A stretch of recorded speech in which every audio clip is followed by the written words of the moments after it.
का साफ कहना है कि किसी भी तरीके से कोई भी व्यक्ति किसी भी तरह कोई भी प्रदर्शन करता है तो उसको हिरासत में ले लिया जाएगा। साथ ही जो कांग्रेसी नेता दिल्ली जाना चाहते हैं उनको भी नहीं जाने दिया जाएगा। उसी के वजह से 24 नेताओं को गिरफ्तार किया गया है। जिलाध्यक्ष हैं रामकुमार तंवर, उनको भी गिरफ्तार कर लिया गया। तो कार्यवाही इसी तरीके से करी जा रही है कि हाँ कि कोई भी व्यक्ति, ऐसा व्यक्ति जिसको दिल्ली में कोई काम ना हो, वो दिल्ली ना जा सके। इसी वजह से इन बॉर्डर्स पर बिल्कुल दानिश ये अपील भी की जा रही है लगातार कि बहुत जरूरी जब काम है तभी आप नोएडा जाएं और दिल्ली जाएं। दिल्ली से हमारी सहयोगी फिलहाल स्वाति भी लगातार हमारे साथ बनी। स्वाति, अभी आपने सुना कि नोएडा से दानिश पल पल का अपडेट दे रहे थे, वहां पर क्या स्थिति है जाम को लेकर के? आप दिल्ली में हैं, दिल्ली में जिस तरीके से आपने हमें ब्रेकिंग न्यूज दी कि शिवाजी ब्रिज पर किस तरीके से ट्रेन को रोका गया, और जाहिर सी बात है अफरा तफरी का माहौल है। और सबसे बड़ी बात है स्वाति की रोकना है जो कांग्रेसी जो कार्यकर्ता है वो किस तरीके से जब जा रहे हैं सत्याग्रह में शामिल होने के लिए। तो फिलहाल क्या कुछ स्थिति इस वक्त नजर आ रही है? देखिए आलोक, एक बात तो तय है कि पुलिस जो है दिल्ली आने नहीं दे रही है, और जो कांग्रेस के कार्यकर्ता है जो दिल्ली आना चाहते हैं उन्हें पुलिस की तरफ से बॉर्डरों पर ही रोक दिया जा रहा है, चाहे नेता हो या आम कार्यकर्ता हो। पुलिस का मानना है कि अगर बड़ी संख्या में जो इजाजत नहीं दी गई है, अगर कार्यकर्ता पहुंच जाते हैं, विरोध प्रदर्शन दिल्ली में बड़े पैमाने पर शुरू हो जाता है तो दिक्कत हो सकती है, माहौल खराब हो सकता है। और इसी वजह से जो है दिल्ली से सटे हुए बॉर्डरों पर ही रोकने का काम किया जा रहा है, वाहनों की चेकिंग की जा रही है, आई कार्ड देखा जा रहा है, और उसके बाद ही दिल्ली में प्रवेश की इजाजत पुलिस की तरफ से दी जा रही है। अब दूसरी तरफ नजर डालते हैं, जो विरोध प्रदर्शन कांग्रेस पार्टी की तरफ से किया जा रहा है सत्याग्रह, कांग्रेस ने कल भी जंतर मंतर पर सत्याग्रह किया, आज भी सुबह से कांग्रेस पार्टी का सत्याग्रह जारी है। लेकिन कल और आज में फर्क जरूर है। कल सिर्फ कांग्रेस के दिग्गज नेता जो है जंतर मंतर पर मौजूद थे, खुद प्रियंका गांधी जंतर मंतर पर पहुंची हुई थी। लेकिन आज चूंकि हरियाणा कांग्रेस की तरफ से आह्वान किया गया कि बड़ी संख्या में कार्यकर्ता जंतर मंतर पर सत्याग्रह में पहुंचे, और ऐसे में अलग अलग दूर दराज से कार्यकर्ता यहां पर पहुंचने शुरू हो गए। पुलिस की इजाजत भी मांगी गई 2000 लोगों की, लेकिन पुलिस ने इजाजत कम लोगों की दी है, और ऐसे में जो कार्यकर्ता पहुंच रहे हैं उन्हें अंदर जाने की अनुमति पुलिस की तरफ से नहीं दी जा रही है। और जब अनुमति नहीं दी जा रही है कार्यकर्ताओं को, तो कार्यकर्ता जंतर मंतर के आसपास ही जो है वो रैली निकाल रहे हैं और अग्निपथ स्कीम के खिलाफ लगातार सरकार के खिलाफ नारेबाजी कर रहे हैं। इससे जंतर मंतर के आसपास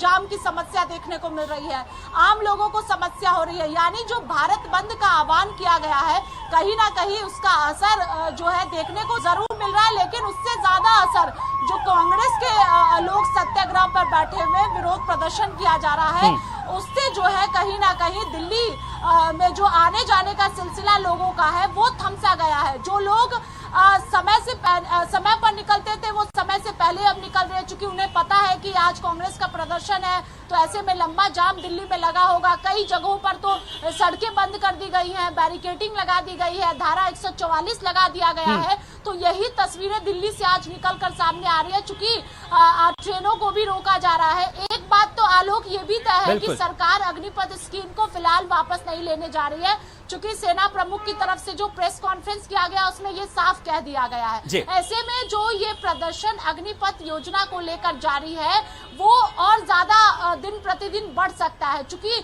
विपक्षी पार्टियां भी एकजुट हो गई हैं, युवाओं का साथ दे रही है, और ऐसे में जिस तरह से तस्वीरें अलग अलग राज्यों से निकलकर सामने आ रही है वो अपने आप में आम लोगों को भी परेशान कर रही है। लेकिन कार्यकर्ता डटे हुए हैं, कांग्रेस के नेता डटे हुए हैं, और लगातार कहना है कि ये विरोध प्रदर्शन जारी रहेगा जब तक केंद्र सरकार अग्निपथ योजना को वापस नहीं ले लेती है।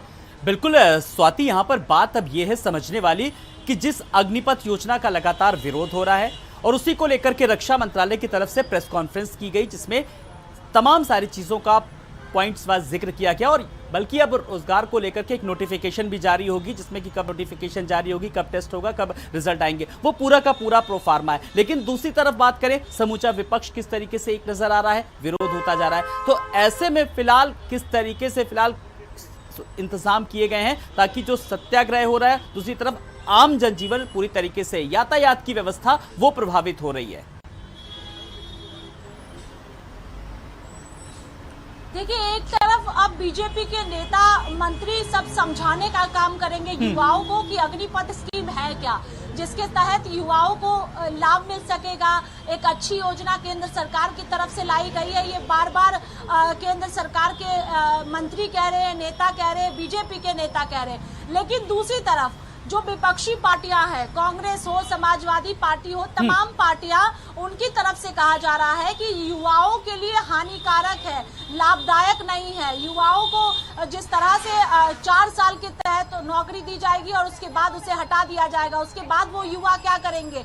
सेना के लिए तमाम जो है पहले से ही मेहनत युवा की तरफ से किया जाता है। ऐसे में जब एक स्कीम सरकार की तरफ से लाया जाता है जिसमें जो है पूरी तरह से बदलाव होता है, तो युवा भी मानने को तैयार नहीं है। लेकिन बीजेपी के जो नेता मंत्री हैं उनका कहना है कि युवाओं को विपक्षी पार्टियां भड़का रही है। चूंकि 370 जब सरकार की तरफ से हटाया गया था तब भी विपक्षी पार्टियों ने देश को भड़काया था, तो ये बीजेपी का लगातार आरोप विपक्षी पार्टियों पर है। लेकिन जो तमाम पार्टियां हैं, कांग्रेस की बात कर लेते हैं, कांग्रेस पार्टी मानने को तैयार नहीं है। कांग्रेस का कहना है कि सरकार युवाओं से झूठ बोल रही है, युवाओं को बेवकूफ बनाया जा रहा है, और कांग्रेस पार्टी उन युवाओं के साथ है जो इस वक्त प्रदर्शन कर रही है। लेकिन जिस तरह से आगजनी और तोड़फोड़ की तस्वीरें अलग अलग हिस्सों से सामने आ रही है, इसका समर्थन कोई भी पार्टी को करते हुए नहीं देखा गया है। कांग्रेस के नेताओं से बातचीत कीजिए तो उनका कहना है कि देश की संपत्ति है, नुकसान नहीं पहुंचाना चाहिए। लेकिन कुल मिलाकर अगर हम समझते हैं तो अग्निपथ योजना के खिलाफ जो विरोध प्रदर्शन शुरू से देखा जा रहा है वो दिन प्रतिदिन और बढ़ता ही चला जा रहा है, क्योंकि जिस तरह से सेना प्रमुखों की तरफ से प्रेस कॉन्फ्रेंस किया गया और चीजों को क्लियर किया गया है, जो कई तरह की संशय लोगों में देखने को मिल रहा था अग्निपथ योजना को लेकर, अब जो है वो प्रदर्शन और ज्यादा बढ़ता बिल्कुल जो संशय है वो प्रदर्शन में कहीं ना कहीं बदलता नजर आ रहा है। स्वाति, हम आपसे और भी अपडेट लेंगे। स्वाति, इस पर नजर बनाए रखिएगा। दानिश लगातार बने हुए हमारे साथ। दानिश, प्रदर्शन को लेकर के अगर बात करें तो पूरी तरीके से जो प्रदर्शन की जो खबरें आ रही हैं, जाम की खबरें आ रही हैं, ऐसे में जो संशय था, जैसा कि स्वाति ने भी कहा, अब वो प्रदर्शन में पूरी तरीके से कहीं ना कहीं दानिश तब्दील होता नजर आ रहा है। आपको याद होगा आलोक कि जिस तरीके से 3 कृषि कानून लागू किए गए थे और उसके बाद से लगातार प्रदर्शन शुरू हुए थे किसानों के, और किसानों के साथ खड़े हुई विपक्ष, और साथ ही उस दौरान बीजेपी ने अपनी सरकार के जो मंत्री थे, विधायक थे, सांसद थे, सबको जिम्मा दिया था कि गांव-गांव जाकर लोगों को ये स्कीम समझाई जाए, ये कानून समझाया जाए। लेकिन कहीं ना कहीं वो नाकाफी रहा। बिल्कुल अगर देखें तो गौरतलब करें तो इस वक्त भी वही सही उसी तरीके का मौका है कि हाँ, एक बार फिर एक नया नियम लाया गया है, एक नया कानून लाया गया है, उसके एक स्कीम लाई गई है और उसके तहत लोग प्रदर्शन कर रहे हैं, उसके विरोध में लोग प्रदर्शन कर रहे हैं और विपक्ष उनके साथ खड़ा हुआ है। और जो प्रदर्शन हो रहा है वो उग्र प्रदर्शन हो रहा है। पिछले 6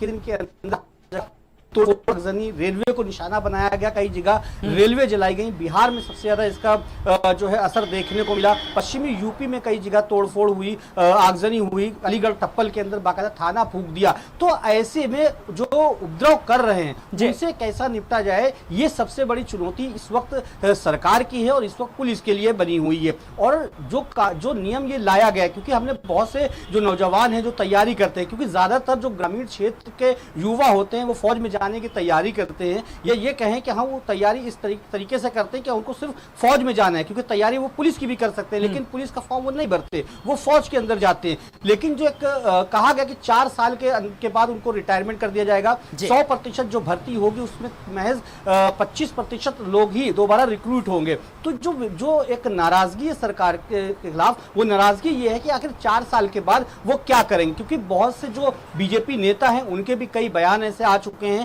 जिससे नाराजगी कम होने की बजाय और ज्यादा बढ़ रही है। तो वो उन नेताओं को भी इस बात को सोचना होगा कि हाँ वो समझाएं। और सबसे बड़ी बात कि अब जिले वार, आज नोएडा में भी जिले के अंदर जो यहाँ के प्रेस क्लब होते हैं वहां पर पूर्व जो पुलिस के अधिकारी हैं, पूर्व सेना के अधिकारी हैं, वो साझा एक बिल्कुल दानिश, अब बड़ी बात ऐसे में ये है कि कहीं ना कहीं सरकार के सामने भी एक बड़ी चुनौती है कि पूरी तरीके से जो नाराजगी है, जिन बातों को लेकर के, जिन बिंदुओं को लेकर के, उसको दूर किया जाए। नजर रखिएगा। फिलहाल बहुत बहुत शुक्रिया इस तमाम सारी जानकारी के लिए दानिश, आपका भी, और स्वाति आपका भी बहुत बहुत शुक्रिया।